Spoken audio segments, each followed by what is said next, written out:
Hey everybody, it's Rothbard's Disciple here. I'm bringing you guys another video on Bitcoin today, and what we're going to be talking about is just personally the amount of things that I can use the metanet for, a properly functioning hash-based metanet, which obviously does not exist. But to me, this is really important because just the projects I have could, you know, hundreds of people could be working on them.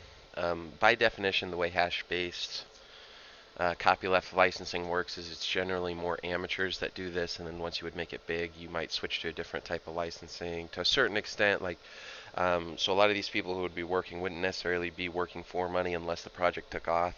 But it's still staggering how much work there is to do that just isn't being accomplished because nobody's built the apps for this.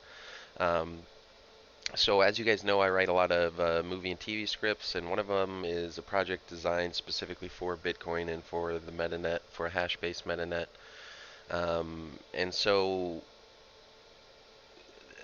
the point that I want to make here is that I could exponentially grow the Bitcoin base permanently in such a way that, like, when you start creating anything on a hash-based copyleft token app, you're like whatever you start creating, if it's good, that's the caveat, is if it's good, you're going to spawn far more work than you could have ever done on your own, and it just keeps building upon itself. Okay, so um, uh, the main way that this is accomplished is that copyleft hash apps, they tokenize intellectual property rights, meaning that content created can be like content created under a copyleft licensing scheme can be reused. Okay, it absolutely can be reused, and it doesn't necessarily have to be reused for the intended purpose of the creator. Okay, once a creator creates something under a copyleft license, anyone can reuse it. Obviously, if you're doing a copyleft license for profit, you just say people who reuse it, depending on the way they reuse it, this is how the profits will be given out to each creator. Okay, so in the original contract, it says you can reuse this in any way you want, but if you reuse it like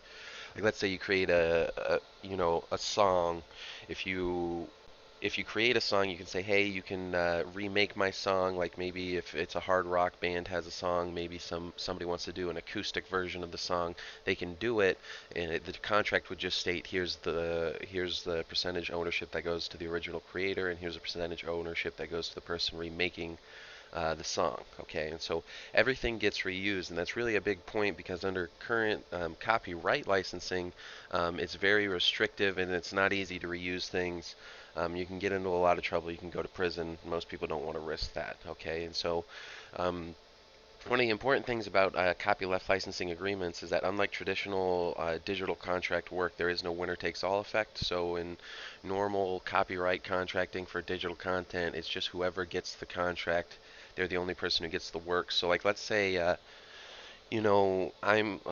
one in my script that I'm writing, it's supposed to be animated and it has a lot of alien species, so I need people to storyboard it. And storyboarding is just creating simple images, drawn images of the story, so that people can visualize it. And this is especially helpful for people like me who are creating like sci-fi fantasy things that are meant to be animated, just because it's hard, especially in a script format, to completely describe everything you're trying to write. Okay, unless somebody understands the content. Like, if I just bring up new species names, like other people reading the script won't understand it because they don't have as much familiarity with the story and the background history of the universe I created. So when I write it, it comes vividly to me. But for somebody who's just reading it, the script, they would need a storyboard. So if I had people creating storyboards for me and concept art, I need concept art for species. If I had people creating storyboard and concept art in traditional digital contract work, like if I wanted a storyboard made,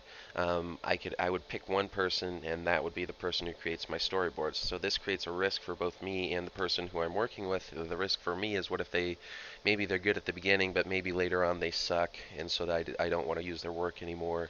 Um, that can be really bad for me and cost me a lot of money. And on their end, maybe they're really good at what they're doing, but I start making mistakes in the story, and I start taking the story down a path that it's going to lose its audience and it's not going to resonate with people. Okay, so in traditional digital contract work, there's no way to avoid these things. You just have to hope the person you're working with is good and does their job right. Okay, but in copyleft licensing schemes, if if my storyboarder were to stop working well with me, I can easily replace them immediately, and I can have other storyboarders working on that content. It's a little harder for storyboarding just because people aren't really going to write storyboards under copyleft licensing schemes that much because there's not that much ability to reuse the storyboard unless you were going to take it in, like, make it into a comic book or reuse the story that somebody else has. Um, and reuse that story or reuse the storyboard in the basic story, but just rewrite it and take it in this little different direction. Okay, and so for the storyboarder, that's a big opportunity because if I start taking the story in the wrong direction, they can just branch off, find another writer to finish the story in a different way, and then they can make it into a comic book all on their own. Or if they wanted to, actually turn it into a TV series, whatever it is, there's no winner takes all effect. Like if you are on the winning team during copyleft's licensing, like you don't have anything to worry about. You're making a lot of money, but if someone starts not pulling their weight, you can get rid of them very easily, and you can get rid of them in a multitude of ways. It's not just firing them. You can just take the story and branch off and create your own new story. Okay, and so this is very important, simply for the fact that one, people can take failed content and then reuse it, um, and by reusing this, they can do it in a number of ways. So, like, let's say someone is creating concept art for me, for my species of the galaxy. If someone's trying to create concept art for me, like let's say I have a contract out there that says I need concept art created, I could actually have a lot of people create concept art for me. And the reason why a lot of people would want to create concept art for me is because even if it's not used for my story, they can still offer it for somebody else's story. So it's not like that concept art was just completely wasted. If you have a copyleft token app, then they could just post it publicly for anybody to reuse on any sort of story that they want. If they don't win my contract, they can just try and offer it for other people, and it's much easier to do using a hash token app than under traditional copyright measures. Okay, and so this is what actually creates the Tokambrian Explosion. I've seen a lot of people talk about this. Calvin Ayre talks about the Tokambrian Explosion a lot, but what he invests in as far as tokens go, it's really pathetic, to say the least. Like, this is why I keep telling you guys, if there's a single developer out there that wants to actually work, it's not that much work and you can get millions of dollars in investment. Like, it's very little work that you have to do. Calvin invests in a lot of completely fucking retarded shit, so if you actually give him a good product, you're probably going to get invested in. That's just the way it goes. So, if we're going to actually talk about the Tokambrian Explosion, though, I just want to show you guys my story, because my story, like, all I'm doing right now is I'm writing scripts for I'm going to show you guys my specific script that's for the project that is meant to be, like, basically done on the blockchain entirely. Here's just one page of a script, and from this script, it's just a written Word document. There's a massive amount of content that can be created, and there's a lot of amateurs out there who would be willing to work on something like this, where even if they might not get paid, they just want to put something in, like, oh, I can't think, there's a specific word that artists use for it. It's basically like a notebook with all their work in it, basically so that they can show future employers, like, hey, have you ever worked on anything before? And they can say, hey, I worked on this, here's what I did. Okay, and so even if I don't pay these people, there's probably a bunch that are still willing to work with me. But obviously this Word document's pretty simple.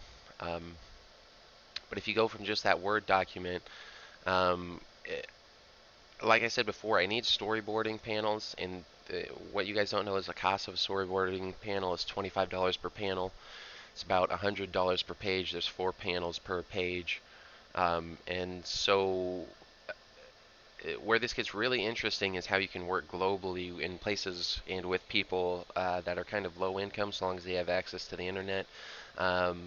And you don't actually have to meet these people ever in your life. Okay, so if you just take the example of Russians, there's a lot of Russians that make less than $500 a month. Good artists, good storyboarding artists can make panels in 20 minutes to an hour. Okay, so if you're talking about $25 per panel, and this is a black and white panel, the price doubles if you want color. But a good artist making or one panel every 20 minutes to 1 hour, even if you're, instead of offering $25 per panel, if you offer 1/10 the rate to a Russian, which is $2.50 a panel, they can make 400 to 1200 monthly, assuming that they work 40-hour weeks. Okay, 400 to 1200 monthly with 40-hour weeks, depending on whether they make the panels closer to 20 minutes or an hour. And that's dropping the rate by 1/10. So you can almost double their income, if not match it. You can easily match it, if not double it, uh, only offering 1/10 the rate for storyboarding panels. Okay? And why, like, so long as there's a Russian out there who can speak English and at least read the script, which there's many, why wouldn't I, like, this is obviously a great way for me to get my storyboarding done. Now, the storyboards obviously also rely on concept art, and that concept art needs remade and it needs redone. If you look at my concept art for just the number of species that I have, this is like kind of concept art. I just took pictures from Google, and then I wrote down the species descriptions with it. There's a lot of concept art there. That's like 40 some species, and I'm not done. So that's a lot of concept art that I need. And again, like I said, if there's people who create concept art for alien species, these can get remade into news stories. And there's a lot of people who try to make sci-fi fantasy series. Okay, so there's a big market for this. Okay, that's the real Tokambrian Explosion. Is how from just that TV script I can have people create my storyboarding. I can get concept art created. I also want music created for this. Like if this were to be made into a TV show, I would want music, like theme music and whatnot. There's just a massive amount of stuff that needs to be made, and it goes beyond just the actual project itself. There's also merchandise, so any sort of good story that you have, especially a children's story that's animated, you can sell a lot of merchandise with it, whether it's books, board games, video games, toys, whatever it is. There's a massive amount of stuff to sell. And so if you do something like copyleft books, now there's a lot of opportunity for books in my project. There's the books that are just explaining the pseudoscience of how everything works. There's books that just explain the species, that explain the technology, that explain sort of the magical abilities within the universe. There are books planned that would have the history of the universe. Like I said in my last video, there's a book planned that it's actually written in a cipher, and the whole point is to decipher the book. It wouldn't be easy to do, but it would be done for for money. And the thing that's interesting about something like this is that if you have all these books, you can have new authors rewrite them. So like let's say if I have spin-offs, like my story has specific events in the past that are very important, and so you can have people who write books on those events in the past. You can have more than one person write books on that.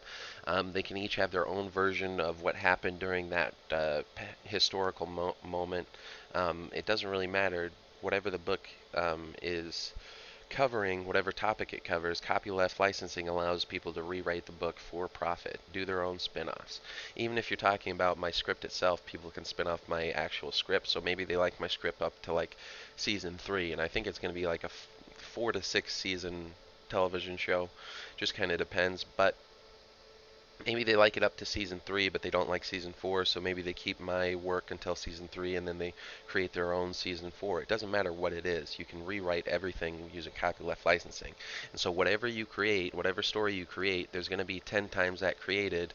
Like if it's successful, there's going to be 10 times that many stories and books created out there. The same thing applies to copyleft board games.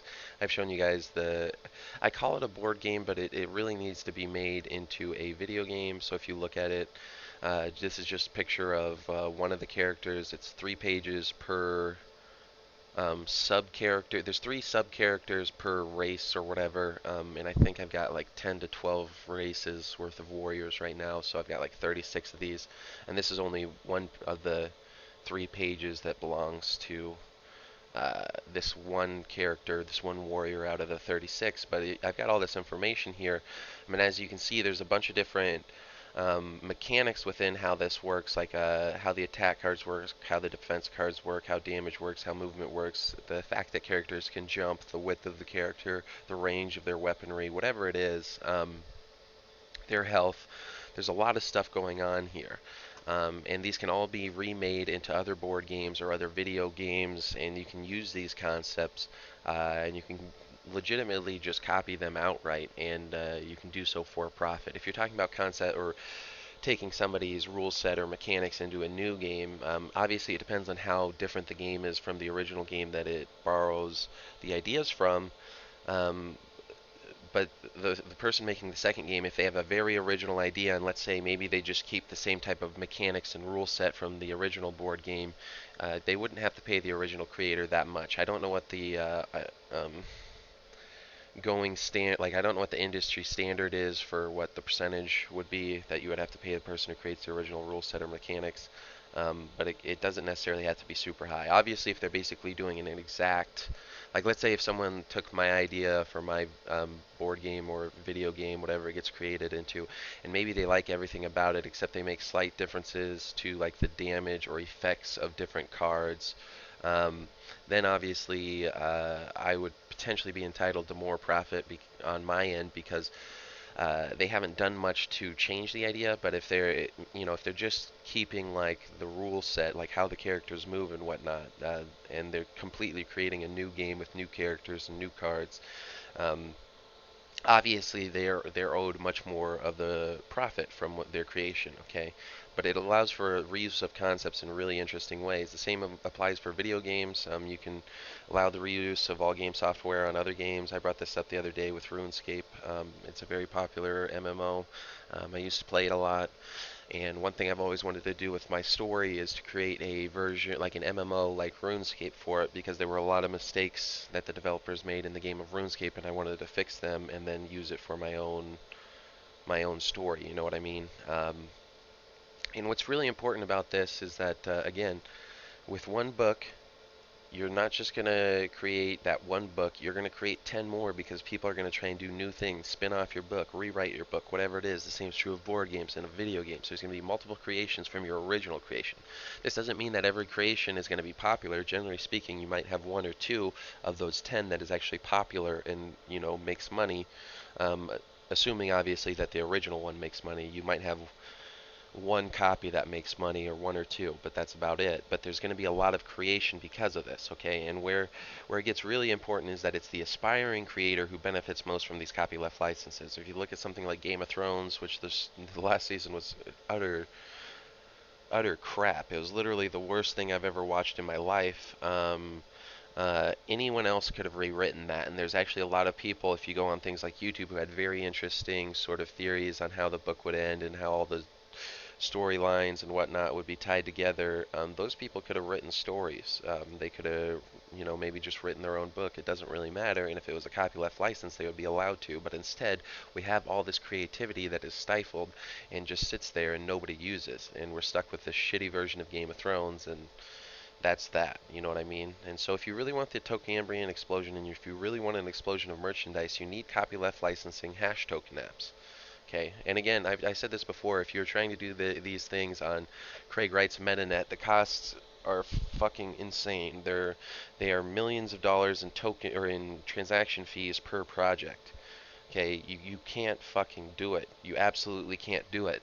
Okay, but if you use hash-based copyleft token apps and a hash-based version of the MetaNet, then all this stuff costs cents. It costs pennies, literally, to everyone involved. It just costs pennies. Rather than costing them, hundreds or thousands or even potentially millions of dollars, it costs them pennies, which means they don't give a shit about the cost, okay? So it's just got to be done right. But anyways, I hope this explained to you just how exponential the growth of Bitcoin could be if people would create hash-based MetaNet apps, but they don't. It's really unfortunate. I've literally been sitting waiting on this shit for years, so it's really frustrating to me. But hopefully somebody will get on it soon.